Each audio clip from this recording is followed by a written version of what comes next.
explain about a little project that we're working on. Now, as a business, we love electric things. We've got this electric buggy build, which if you want to find more about the build of the buggy itself, you can check out the Off-Grid shop. And we're going to be talking about the batteries we use, all the controllers, and how we're actually making this thing electric. This buggy actually was an electric buggy to start with. We're just making it better. The whole plan with this buggy is we want to make a mobile kitchen that we can take anywhere and have some fun with. So in the back of this here, we're going to put a full solar system on it.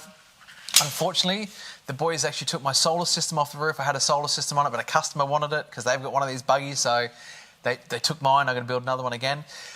So yeah, this little buggy's going to be completely solar powered with solar panels on the top. We're going to have an inverter, it's a kitchen in the back, some batteries and things like that. We're going to be able to take this somewhere and cook a meal in the middle of nowhere. So don't forget to subscribe and follow the channel to check out the build over the next coming months of how we turn this into an off-grid kitchen. Thanks and have a great day.